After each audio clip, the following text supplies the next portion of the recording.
There's a moment, usually in the middle of an ordinary day, when you reach for your phone to share something with someone who's no longer there. Your finger hovers over their name in your contacts. You remember mid-breath that they're gone.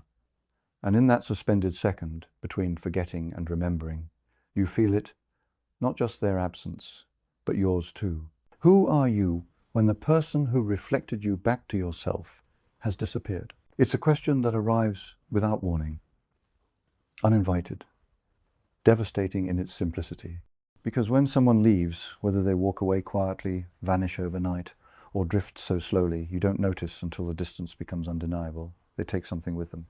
Not just their presence, but the version of yourself that existed in their presence, the jokes you made that they understood, the dreams you mentioned because they believed in them, the way you softened your edges or sharpened your opinions to fit the shape of the relationship. And what remains in that hollow, echoing space isn't emptiness. It's something far more uncomfortable. It's you, raw, unedited, without the costume you wore for their eyes. And the first time you encounter this version of yourself, the one that exists without an audience, it can feel like meeting a stranger. But here's what changes everything. That stranger isn't new. They've been there all along, waiting beneath every performance, every adaptation, every carefully constructed version of yourself you presented to be loved, to be understood, to belong. And the person who left, as much as their departure hurts, they didn't take you with them. They removed the mask. And now, for the first time in years, maybe decades, you're face to face with who you actually are. Carl Jung called this the encounter with the self, capital S. The true organizing center of your psyche that exists beneath all the roles you play, all the personas you wear to navigate the world. But here's what nobody tells you about this encounter. It requires absence. You cannot meet who you truly are while you're still performing for someone else. You cannot hear your own voice while you're straining to hear theirs. The departure you're grieving, the loss that feels like it's hollowing you out from the inside. It wasn't just loss, it was excavation. They had to leave so you could finally be found. Not by them, not by anyone else, but by yourself. This isn't about making peace with loneliness or finding silver linings in abandonment. This is about something more profound, more unsettling, and ultimately more liberating. This is about understanding why the universe cleared the room, why some relationships have to end, not because they're toxic or failed, but because they're complete.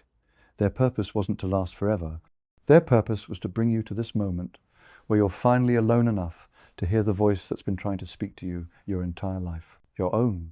And I know that sounds like spiritual platitude when you're sitting in the wreckage of what you thought was your life, when the silence is so loud it drowns out everything else, when you'd give anything to go back to who you were before, even if that version was performing, even if that version was exhausting, because at least it was familiar, at least it felt like you knew who you were. But that's the thing about masks.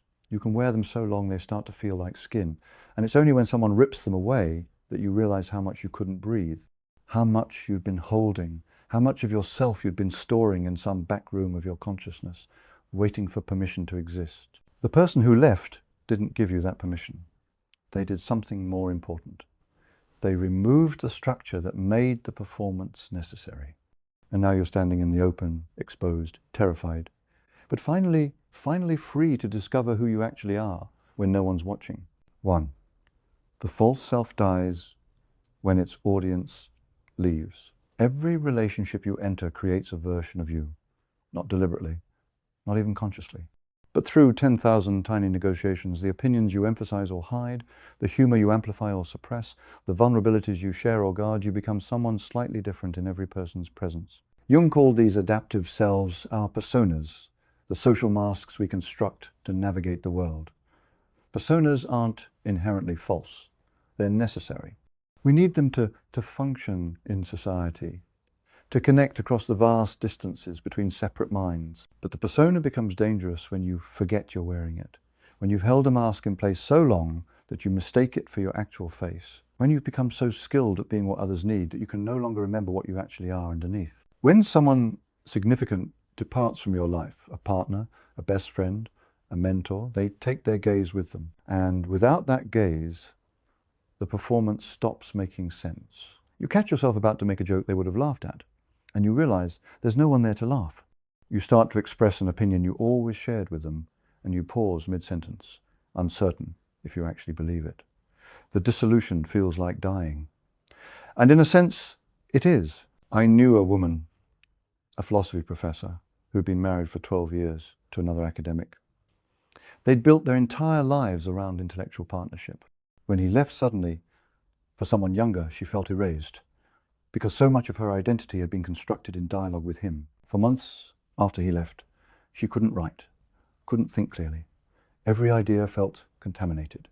She'd sit at her desk, staring at blank pages, feeling like a fraud. Who was she without him to think against? One evening, unable to sleep, she walked to a used bookstore. She found herself in a section they'd always avoided together. He dismissed it as mystical nonsense. She picked up a worn copy of Jung's work, mostly because she'd never read it, had never even considered it, because it fell outside the boundaries of their shared intellectual world. Something in Jung's description of the confrontation with the unconscious struck her. He wrote about how the dissolution of the persona, though painful, is necessary for individuation, for becoming a whole, authentic person rather than a collection of adaptive responses. She realized she'd been so busy being brilliant in relation to him that she'd never asked what interested her independent of that dynamic. What questions haunted her when she wasn't trying to impress or challenge him? She started a journal, private, messy, full of half-formed thoughts. She wrote about the ideas that actually moved her, not the ones that sounded impressive at conferences. And slowly, across months of this private excavation, a different voice emerged, quieter than the one she'd used in their debates, less performatively brilliant, but more genuinely curious. 2 years later, she published an essay that synthesized Western existentialism with Buddhist philosophy, something she never would have attempted during her marriage. It was vulnerable in a way her previous work hadn't been. Colleagues approached her at conferences saying, "I didn't know you thought about these things." She'd smile and think, "Neither did I." Jung wrote, "The privilege of a lifetime is to become who you truly are." But what he understood is that becoming requires unbecoming first. You have to lose the false self before you can find the real one. And often that loss is triggered by departure. Someone leaves and they take your costume with them. What remains, naked and uncertain and unfamiliar, is actually you. If you've felt this dissolution, this terrifying sense that you don't know who you are without them, drop one word in the comments: unbecoming. Because that's what this is. Not an ending, an unbecoming. And on the other side of it, there's becoming. 2. Solitude reveals what love obscured. We discover ourselves through others, through dialogue, reflection, response. We learn who we are by watching how people react to us. This isn't wrong. It's fundamentally human, but there's a shadow side. Sometimes we become so dependent on that external reflection that we lose our own vision. We stop asking, "Who am I?" and start asking, "Who am I to them?" We stop listening for our own voice because we're so attuned to theirs. Jung called this projection, and he believed it was one of the great obstacles to individuation. When we're constantly engaged with someone we love or depend on, we project our unlived potential onto them. We see in them the qualities we've disowned in ourselves. We admire their courage while suppressing our own. But when they leave, the projection screen goes dark, and you're forced to confront something uncomfortable. All those qualities you saw in them were actually in you all along. You just couldn't see them while you were looking through their eyes instead of your own. The absence creates what Jung called a Temenos, the sacred container for transformation. In that space, without the noise of someone else's needs or judgments or expectations, you start to hear yourself again, quietly at first, then louder. I knew a man whose best friend since college moved across the country for 15 years. They'd been inseparable. Every weekend, every vacation, every major life decision, they'd processed together. When his friend moved, the man felt amputated. For months, he tried to maintain it through screens, long phone calls, video chats, but it wasn't the same. And in the space where that friendship had been, there was just quiet. He didn't know what to do with himself. Every hobby they developed together every opinion they'd formed in conversation.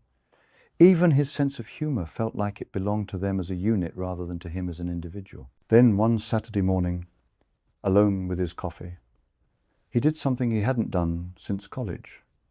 He went for a long walk, just walking. He ended up in a part of the city he'd never explored, found a small art gallery, went inside because he was curious. The gallery specialized in Japanese woodblock prints. He knew nothing about them, had never mentioned an interest because his friend had always dominated conversations about art. But standing there alone, he felt something. The prints created stillness that affected him physically. He bought a book about the art form, started reading about the technique, the philosophy, and he discovered something unexpected. He wanted to try it.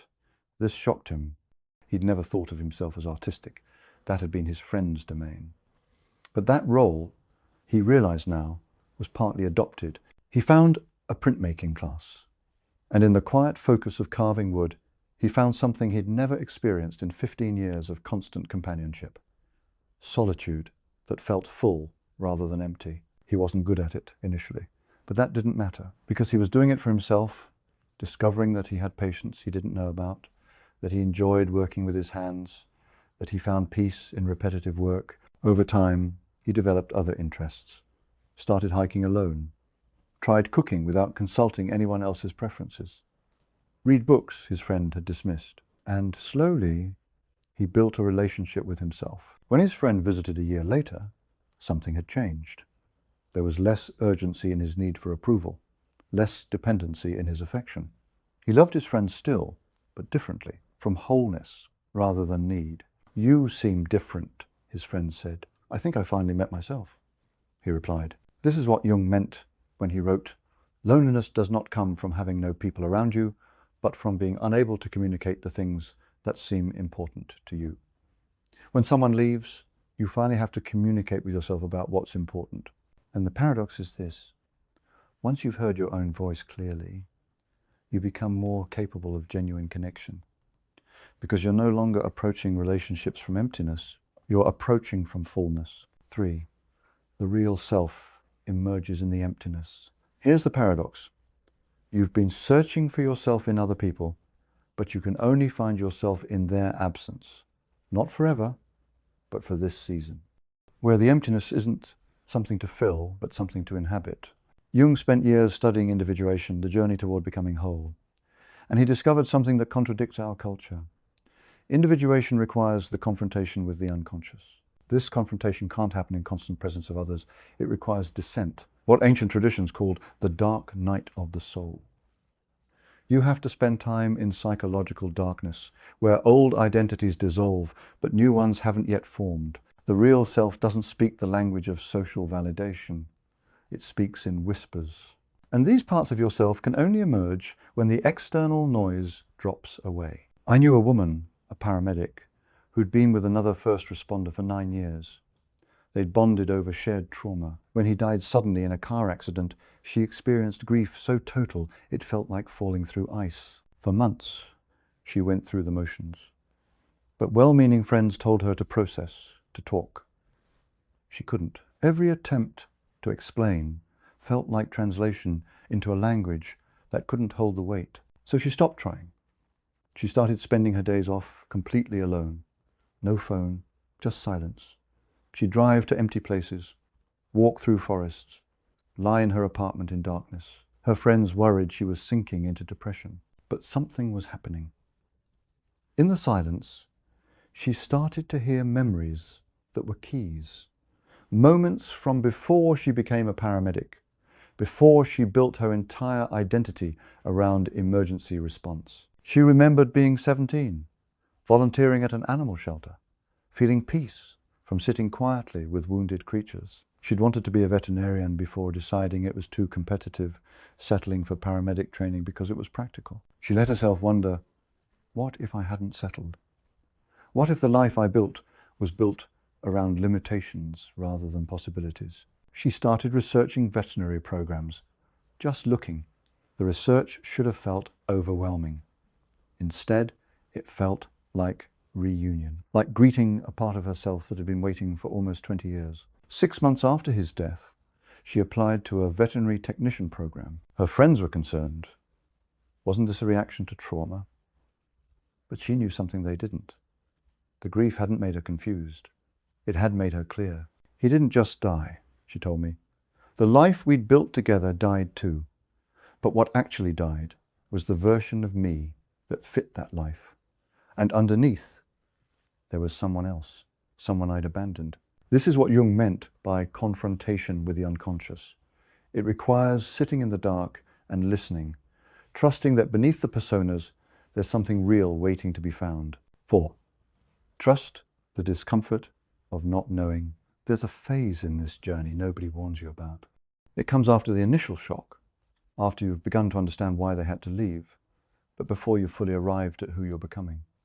The liminal space, the in-between. Jung called this the transcendent function, the psychological mechanism that mediates between old self and new self. But experiencing this isn't like reading about it. It's profoundly disorienting. It feels like being lost even though you're actually being found. In this space, you'll have moments where you don't recognize yourself. You'll do things the old you would never have done, feel things the old you would have suppressed, and you'll panic, thinking you're having some kind of breakdown. But this isn't breaking down, this is breaking open. And the discomfort isn't a sign that something's wrong, it's a sign that something's finally right. The temptation in this phase is to grab onto something, anything, to re-establish certainty, to jump into a new relationship, to adopt a new identity, because not knowing who you are is terrifying. But Jung understood something crucial. Transformation requires tolerance for ambiguity. The caterpillar doesn't dissolve into butterfly immediately. There's a phase where it's literally liquefied, where it's neither one nor the other.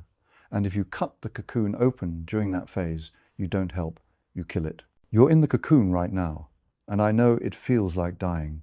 I know you want to rush the process, but you can't skip this phase. You have to live it. I knew a man, a corporate lawyer, whose wife left him after 19 years. Not for someone else, not because of betrayal. She left because she didn't know who she was anymore. She needed to find herself. He was devastated. For months, he functioned on autopilot. Friends told him to get back out there, to date, to move on. But something in him resisted. He felt unfinished somehow. So he did something unusual for someone in his field, someone trained to always have answers. He admitted he didn't know why the marriage failed, didn't know who he was outside of it. He started therapy, Jungian analysis actually. And in those sessions, he encountered something he'd never allowed before, genuine not knowing. His therapist would ask, "What do you want?" And he'd start to list things, success, respect, financial security. And she'd stop him. "No, what do you actually want?" He had no idea. He'd spent his entire adult life doing what made sense. He'd never asked what he actually wanted. "I don't know," he'd say.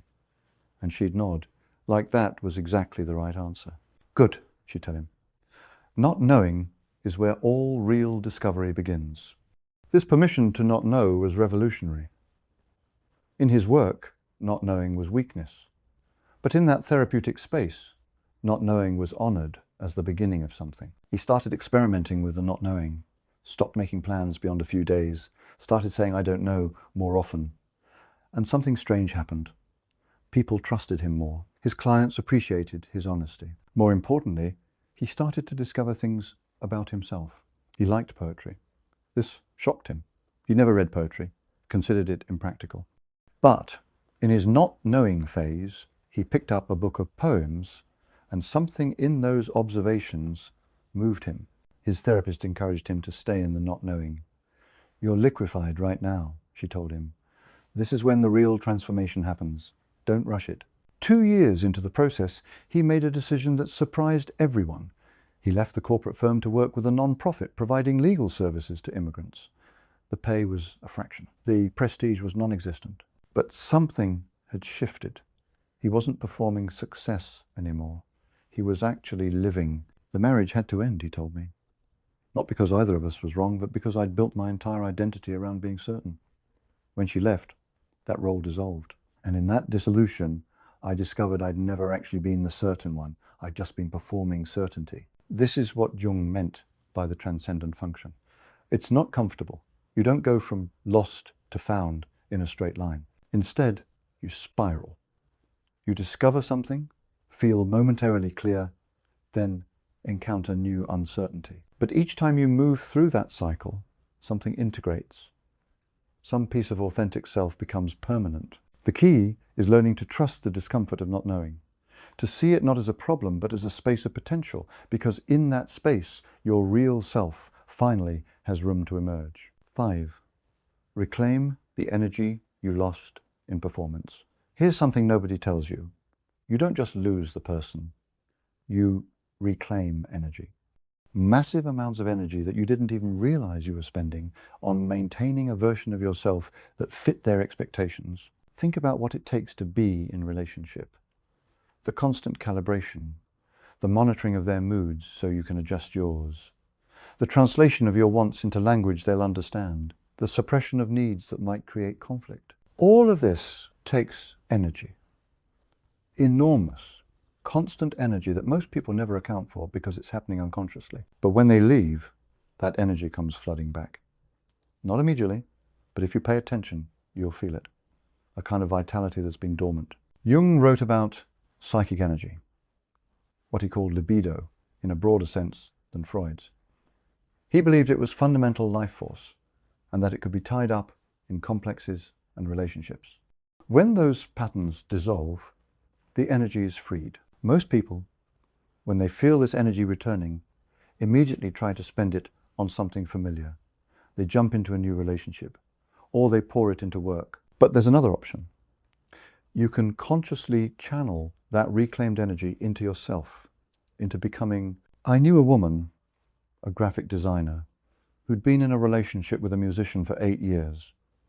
Their life had revolved around his career, his gigs, his recording schedule, his creative process. She'd supported it fully, believing that's what partners do. Her own design work became something she did for money, while her real energy went into managing their life.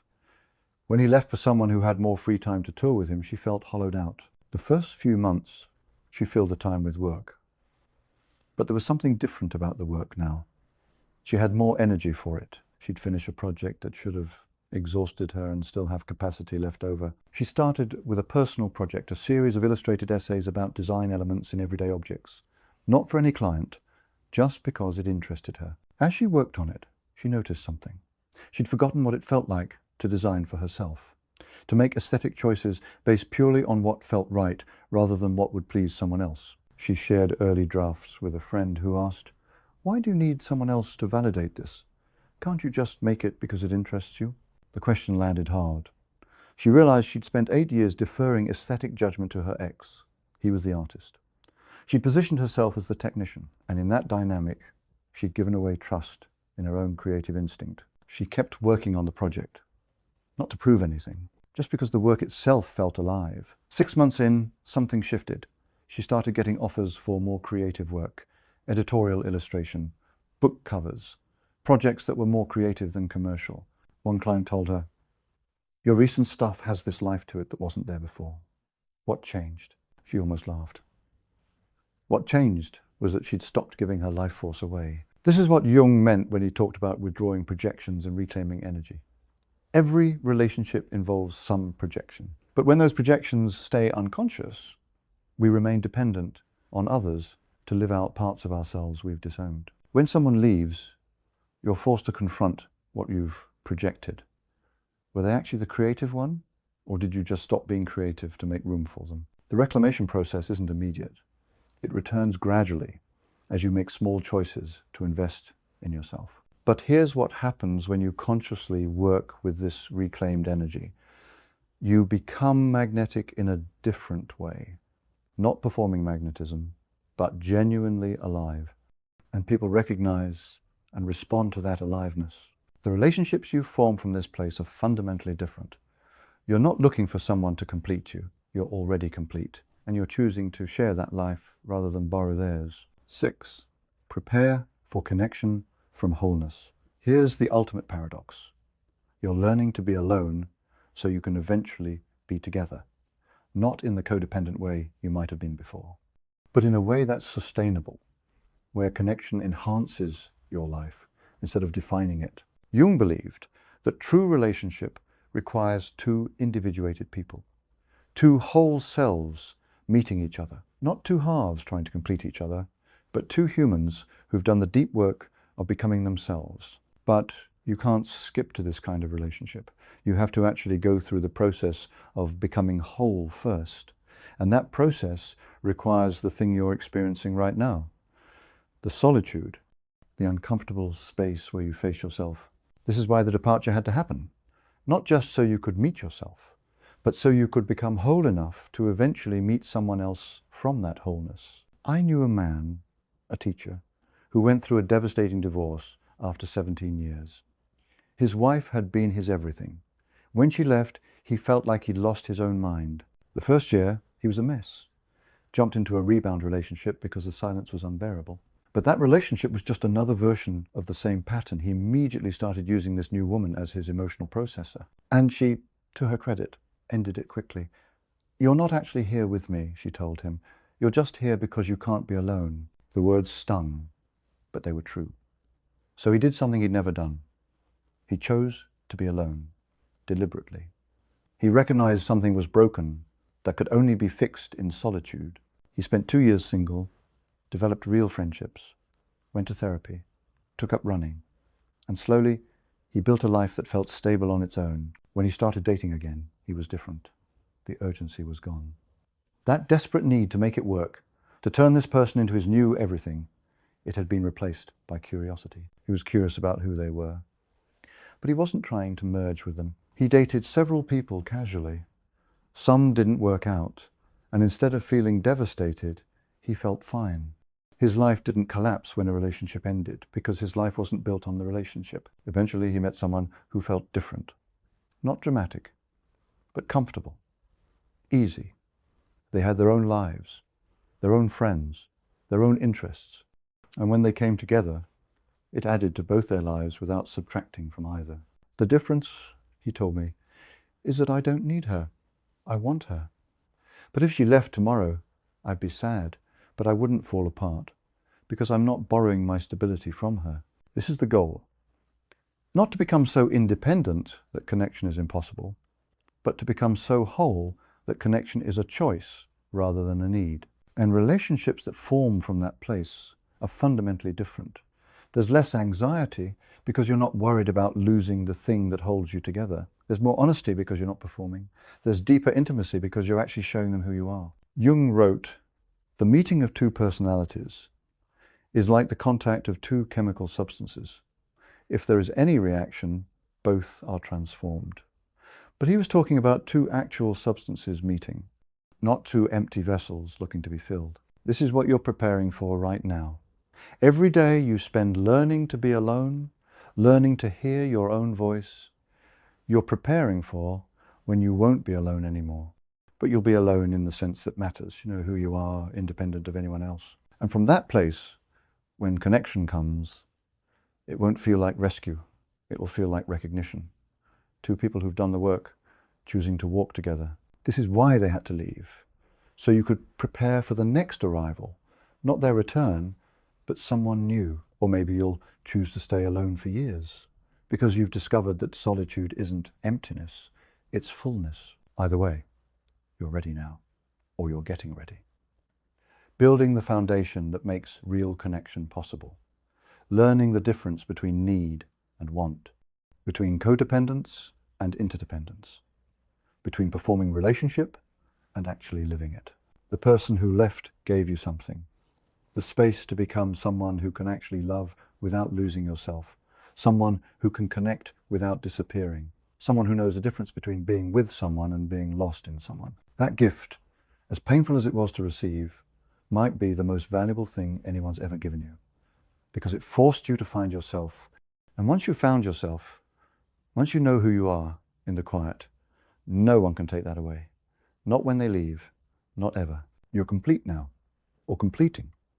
And when you eventually choose to share that completeness with someone else, you'll understand why all of this had to happen, why they had to leave, why you had to be alone.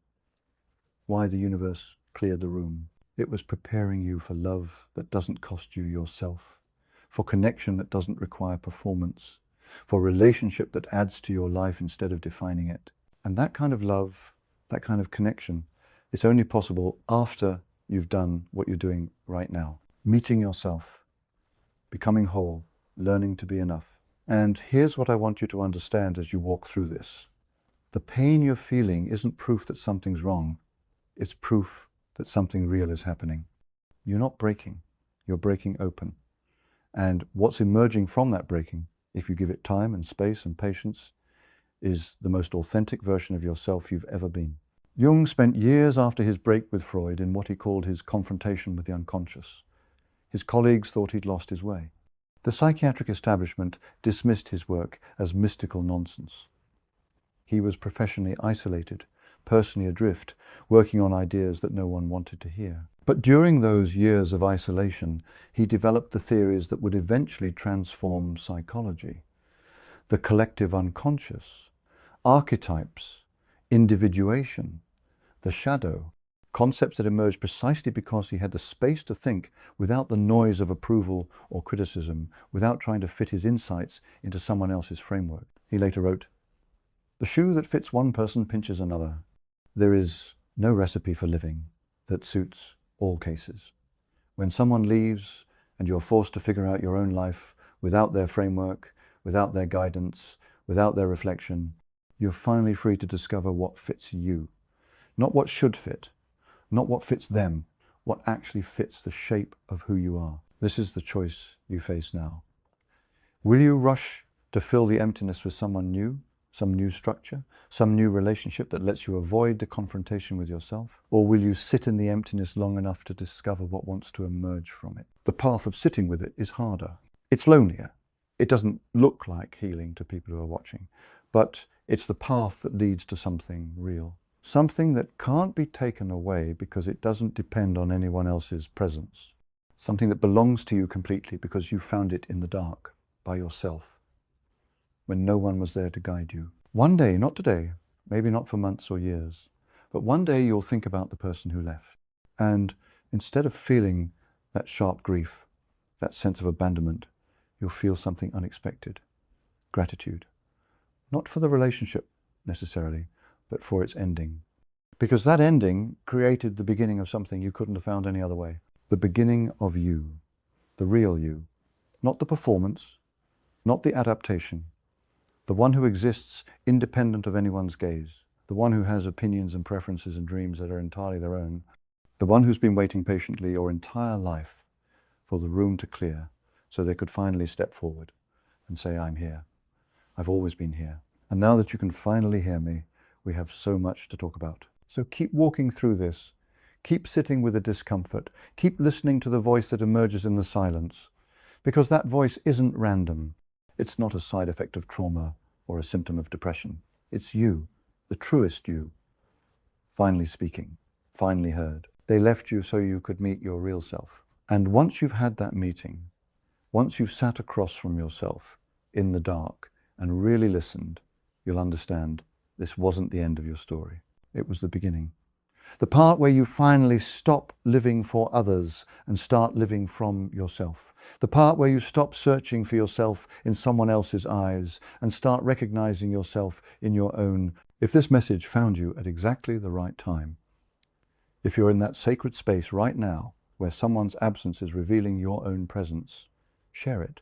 Not because I asked, but because someone else needs to hear this. Someone else is sitting alone right now, wondering if they'll survive this, wondering if they'll ever feel whole. And they need to know you don't just survive it. You emerge from it more yourself than you've ever been. And subscribe, because this exploration of what it means to truly become yourself is just beginning. The journey of individuation, of meeting the parts of yourself you've been avoiding, of building a life from the inside out instead of the outside in. The deepest insights aren't behind us. They're ahead, waiting to be discovered in the solitude you're learning to inhabit. In the emptiness that's teaching you, it was never empty at all.